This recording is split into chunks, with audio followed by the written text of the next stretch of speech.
Hello जय हिंद दोस्तों, कैसे हैं आप सब लोग। आई होप आप सब मस्त होंगे और अपनी पढ़ाई में व्यस्त होंगे। दोस्तों आज के इस वीडियो में मैं आप सभी लोगों के लिए आपके हिंदी का मॉडल पेपर लेकर आया हूं। दोस्तों अगर आप लोग क्लास 9th में पढ़ते हैं और आपका हिंदी का पेपर होने वाला है तो इस वीडियो को आखिरी तक देखकर जाइएगा दोस्तों, क्योंकि ये वीडियो आपके एग्ज़ाम के लिए काफ़ी ज़्यादा इम्पोर्टेंट होने वाला है।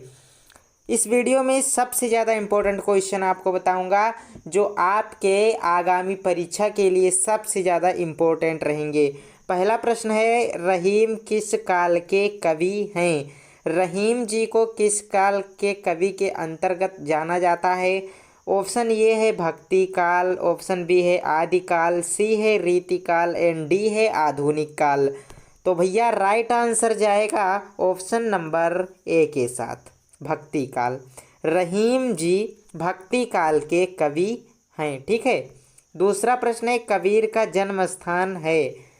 कबीर जी वाराणसी यानी कि काशी में पैदा हुए थे। ठीक है, लहर तारा नामक स्थान पर। कहाँ पे? कबीर जी का जन्म स्थान काशी माना जाता है। याद रहेगा ना। चलिए अगला प्रश्न देखते हैं। ये प्रश्न दोस्तों आप लोग कमेंट करके बताएंगे, यानी कि इसका उत्तर बताना है आपको। ठीक है। भक्ति काल की समय सीमा क्या है? तो आपके पास 4 ऑप्शन हैं। इन चारों को देखिए और सही आंसर तलाशने का प्रयास कीजिए। आइए अगला प्रश्न देखते हैं। ब्राह्मण एवं हिंदुस्तान पत्रिका का संपादन किसने किया? ब्राह्मण एवं हिंदुस्तान पत्रिका का संपादन प्रताप नारायण मिश्र जी ने किया था। आप लोग एक पत्रिका का नाम याद कर लीजिए, ब्राह्मण पत्रिका। बहुत ज़्यादा इम्पोर्टेंट है। अगर आपको ब्राह्मण पत्रिका के संपादक का नाम पता होगा तो आप हिंदुस्तान पत्रिका के संपादक का नाम भी बता देंगे, क्योंकि दोस्तों ये दोनों पत्रिकाएं एक ही व्यक्ति ने संपादित की थी और वो थे कौन? आपके प्रताप नारायण मिश्र जी। ठीक है, तो ऑप्शन नंबर ए को लॉक करते हैं। आइए अगला प्रश्न देखते हैं। अगला प्रश्न है प्रश्न नंबर 5वां। राय कृष्णदास कौन थे? राय कृष्णदास जी दोस्तों गद्य गीतकार थे। कौन थे? जी हाँ, गद्य गीतकार थे राय कृष्णदास जी। अगला प्रश्न है, जयशंकर प्रसाद का पहला नाटक कौन सा है? आई होप आपको पता भी होगा। जयशंकर प्रसाद का पहला नाटक राज्यश्री नाटक है। कौन सा है? बिल्कुल दोस्तों, राज्यश्री नाटक जयशंकर प्रसाद जी का प्रथम नाटक यानी कि पहला नाटक माना जाता है। अगला प्रश्न है, आधुनिक गद्य का जनक किसे कहा जाता है?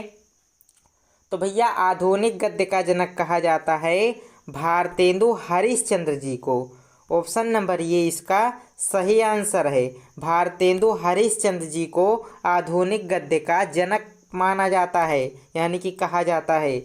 भारतेंदु युग के लेखक नहीं हैं। इन चारों लेखकों में से ऐसे लेखक को बाहर निकालना है आपको जो भारतेंदु युग के लेखक नहीं हैं। तो जो प्रताप नारायण मिश्र जी हैं ये भारतेंदु युग के लेखक नहीं हैं। अब आप बताएंगे कि प्रताप नारायण मिश्र जी किस युग के लेखक हैं। जल्दी से कमेंट करके बताइएगा दोस्तों। अगला प्रश्न है, द्विवेदी युग के लेखक हैं। द्विवेदी युग के लेखक आचार्य महावीर प्रसाद द्विवेदी जी हैं। ऑप्शन डी को लॉक किया जाए। अगला प्रश्न है, हिंदी का सर्वश्रेष्ठ यात्रवृत्तकार माना जाता है। हिंदी का सर्वश्रेष्ठ यात्रवृत्तकार किसको माना जाता है? तो राहुल सांकृत्यायन को। किनको? जी, राहुल सांकृत्यायन को सर्वश्रेष्ठ यात्रवृत्तकार माना जाता है। ऑप्शन नंबर ये इसका राइट आंसर हो जाएगा। फिर दोस्तों एक गद्यांश आपको बता रहा हूँ, वेरी वेरी इंपॉर्टेंट गद्यांश है, आप लोगों को पढ़ लेना चाहिए मन और ध्यान से। ठीक है, आप लोग बहुत अच्छे से पढ़िएगा दोस्तों इस गद्यांश को, और प्रश्नोत्तरों को भी ध्यान से पढ़ लीजिएगा, क्योंकि आपके परीक्षा में आ सकता है। बहुत बार एग्जाम में रिपीट हुआ है। देखिए, गुरु जिस किसी भी शुभ क्षण में चित्त में आविर्भूत हो जाएं, वही क्षण उत्सव का है, वही क्षण उल्लसित कर देने के लिए पर्याप्त है। नवो नवो भवति जायमान, गुरु तुम प्रतिक्षण चित्तभूमि में आविर्भूत होकर नित्य नवीन हो रहे हो। हजारों वर्षों से शरतकाल की यह सर्वाधिक प्रसन्न तिथि प्रभामंडित पूर्णचंद्र के साथ उतनी ही मीठी ज्योति के धनी महामानव का स्मरण कराती रही है। इस चंद्रमा के साथ महामानवों का संबंध जोड़ने में इस देश का समष्टि चित्त आह्लाद अनुभव करता है। ठीक है दोस्तों, तो इसका संदर्भ लिखना है, रेखांकित अंश की व्याख्या करनी है। भारतीय जनमानस शत पूर्णिमा से किसका संबंध जोड़कर प्रसन्नता का अनुभव करता है। ठीक है, तो सारे प्रश्न के उत्तर आपको बता देता हूँ। यहाँ पर तो अंशों को रेखांकित नहीं किया गया है, ठीक है, लेकिन जो आपको पेपर मिलेगा एग्जाम में, उसमें आपको अंश रेखांकित किए हुए मिलेंगे। ठीक है दोस्तों, तो उन्हीं का व्याख्या आपको करना रहेगा। तो बिल्कुल इसी तरह से आपको आंसर लिखना है।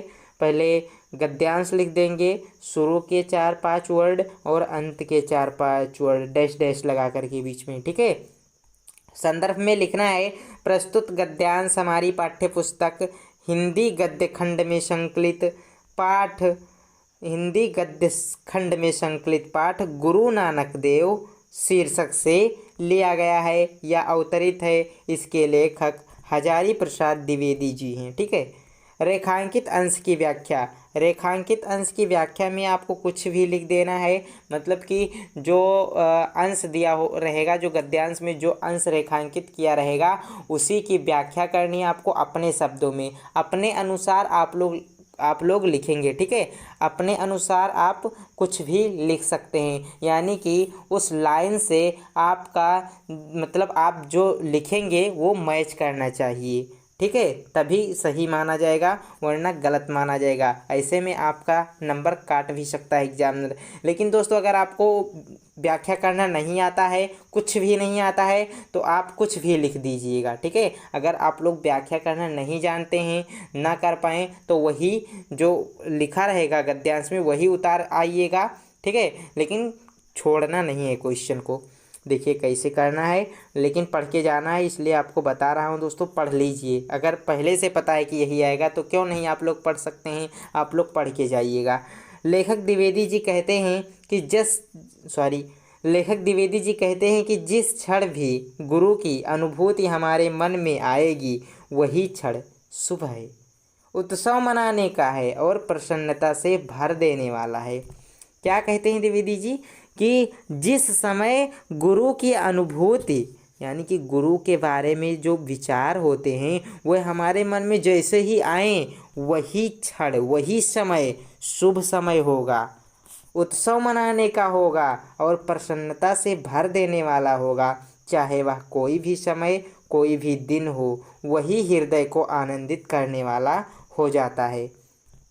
भक्तों के हृदय में गुरु का जन्म इसी प्रकार नए नए रूपों में होता रहता है। अनादिकाल से सबके मन में उल्लास भर देने वाली शरद पूर्णिमा की यह उज्ज्वल चांदनी अपनी पवित्रता के साथ उस ज्योतिर्मय महामानव का स्मरण कराकर आनंद का संचार करती है। ओके, यही आपको व्याख्या में लिखना रहेगा। फिर उत्तर आपका क्या है, देखिए एक प्रश्न था, प्रश्न क्या था, अभी मैंने पढ़ा था प्रश्न, देखिए एक बार और प्रश्न पढ़ लेते हैं। क्या था, भारतीय जनमानस शरद पूर्णिमा से किसका संबंध जोड़कर प्रसन्नता का अनुभव करता है। तो उत्तर में देखिए क्या लिखना है आपको, भारतीय जनमानस ज्योतिर्मय महामानवों का संबंध शरद पूर्णिमा से जोड़कर प्रसन्नता का अनुभव करता है। ठीक है, किसका संबंध, ज्योतिर्मय महामानव का संबंध। ठीक, फिर एक संस्कृत गद्यांश है, इसे भी आप लोग पढ़ लीजिए और व्याख्या करना सीख लीजिए। तो दोस्तों ये आपका संस्कृत गद्यांश है, पहले आप लोग इसे पढ़ लीजिए, उसके बाद में इसकी व्याख्या को भी हम लोग देखेंगे। वीडियो को पॉज कीजिए और इसे पढ़िए। आइए संदर्भ देखते हैं। पहले प्रस्तुत गद्यांश हमारी पाठ्यपुस्तक हिंदी के संस्कृत खंड के परमहंस रामकृष्ण नामक पाठ से उद्धृत है।